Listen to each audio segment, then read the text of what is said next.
Retrouvez Allons-nous avec le département. Avec vous et pour vous, le département agit pour la préservation du patrimoine naturel. Ensemble, faisons de la Réunion un territoire d'exception. Bonjour et bienvenue à l'émission Allons-nous. L'émission, ça découle la Réunion ensemble. Vous allez parler, alors allons-nous. Et la Réunion, nous les la même. Mon pays, comment il est. La Réunion, ça même m'y aime. Parle pas moins, allez, m'y verrait la même. Alors, au Samilé, dans la commune de Brapanon. Et aujourd'hui, nous ça découvre la forêt, l'Éden, Libéria. Le sentier démarre par là. Allez, allons-nous. Nous les la même. Nous les la même. Ah ben, tombez bien, monsieur Monde. Bonjour, monsieur. Bonjour, Comment il était? ça va? Et vous? Vous allez bien? Ça va, ça va. Dis-moi, qu'est-ce qu'on fait là? Ben là, nous sommes vérifier la conformité des sentiers, D'accord. parce que ce week-end, on a une manifestation, donc... Est-ce que nous avons un seul randonnée ici ou nous avons plusieurs randonnées qui ont fait? Alors, il faut savoir qu'on en a 3 randonnées qui est possible. La première randonnée, elle est un peu sportive, on appelle ça la randonnée, le sentier Brapoline. Et après, on en a un autre sentier qui va du site de l'Éden jusqu'à la commune de Brapanon. D'accord. Et Voilà. le troisième, on veut dire moi, c'était que du coup? Et ben, le troisième, le plus facile et le plus familial, Ah. c'est le sentier de l'Éden lui-même qui mène directement au site de l'Éden et il fait 1 km. C'est un sentier accessible à toute la famille, quoi. D'accord. Voilà. Et en termes d'entretien, là, comment il se passe ici? Qui ça y occupe justement? Parce que nous, la mi-voile est propre. Ben, en fait, nous avons une équipe, elle est là pratiquement tous les jours, sachant que la forêt en elle-même s'étend de 200 mètres d'altitude jusqu'à 900 mètres d'altitude. Et elle fait 450 hectares. Ah oui, Donc, il y a de quoi faire. ben, moi, ça va jusqu'au point de vue là-bas. Est-ce que nous est encore loin? Ben, là où il est à une quinzaine de minutes. Eh ben, super. Merci en tout cas. Quand moi t'es coincé en France, rien que ça même moi dépense. À Wargilo retrouve mon moment, rien que la même mot qui a des danses. Derrière elle, n'est dans la montagne, ni un soleil à crosse fait pibarer. Comme si la nature déconnait, ah là là, paradis pour nous rester. Côté, comment il est? Ça va ou même? Ça va bien. Dis-moi, qu'est-ce qu'on fait là? C'est quoi un peu mon petit arabus là? Alors ici en fait nous les sur le chantier du site de l'Éden. D'accord. Et donc ici ce chantier là était appartient à monsieur Duro de Volcomte. Donc le site a été abandonné dans les années 1920. Et dans les années 80, on a redécouvert ce site-là. Et à partir de 2005, notre association a repris le site et donc nous la redonne vie à ce chantier-là. Okay, Et donc le but c'est justement de faire découvrir à nos visiteurs le thé de Brapanon. que ça nous vient accueillir là-dedans exactement? Alors, ce que est intéressant si un piété, c'est ce les clés. petit bout au jaune que nous voyons là ici, que nous appelle le péco. Et donc c'est ça qu'on va récupérer. d'accord. Et plus on va prendre de feuilles, moins le thé sera de qualité. D'accord. Voilà. Donc vraiment important. Si on n'a que ça, là on va avoir un thé impérial. Le goût, c'est un goût particulier avec quoi? On connaît, on est dans la forêt ici, donc le goût effectivement sera particulier. Justement, on invite les autres à venir goûter. D'accord. Et c'est une visite, il dit à peu près combien de temps?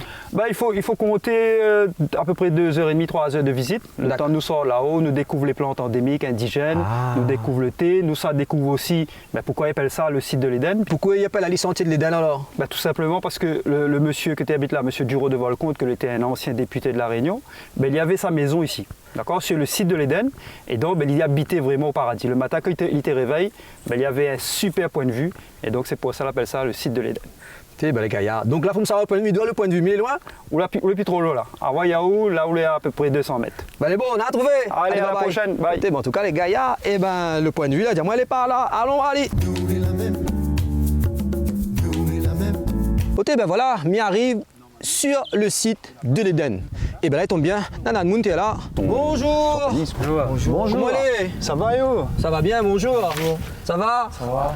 Dis-moi, que ça, c'est en train de faire ça là?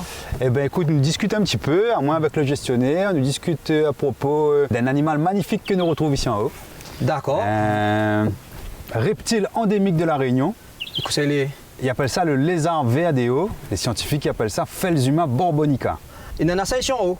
On a ça ici en haut, on a ça un petit peu dans toutes les forêts de moyenne altitude, beaucoup dans l'est, mais ils trouvent dans le sud aussi, dans le nord, et parfois même des choses un petit peu surprenantes, mais ils trouvent une station de Felzuma borbonica au Maïdo. D'accord. Et là, justement, quand vous êtes en train de dire le bon collaborateur travaille avec vous là?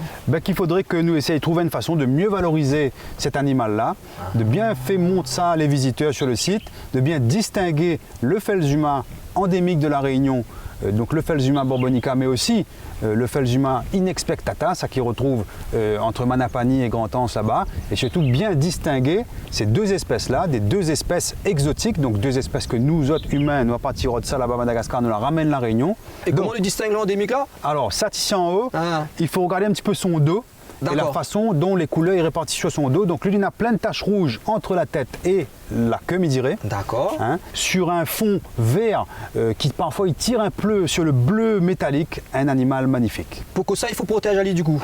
Parce qu'il est rare, parce qu'il a point beaucoup, et parce que son habitat il diminue, parce que les deux espèces exotiques, vient concurrencer cette espèce-là. Et le Felzuma de Manapani, le lézard vert de Manapani, excusez-moi, il est encore plus rare. Celle-là, elle est carrément en danger critique d'extinction. C'est vraiment deux joyaux du patrimoine naturel de notre île que nous essayons de préserver. C'est bon, en tout cas, bel et bien gaillard. Merci en tout cas. Merci à vous. On a trouvé. Ah, t'es bel et top, on a un point de vue avec une table d'orientation. Gaïa. Alors, que ça nous peut retrouver? Nous allons retrouver le massif de la Caroline juste par là aussi. Si nous retournons encore un petit peu devant nous, nous allons retrouver le massif du Libéria.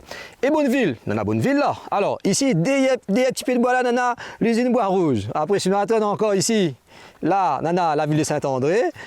Juste là, Brapanon. Et pour finir, dans un trou là, nous avons la ville de Saint-Benoît.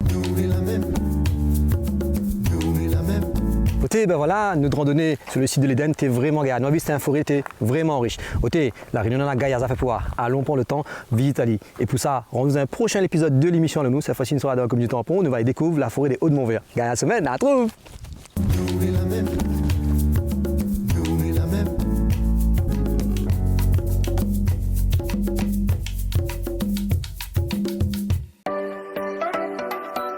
Allons-nous vous a été présenté par le département.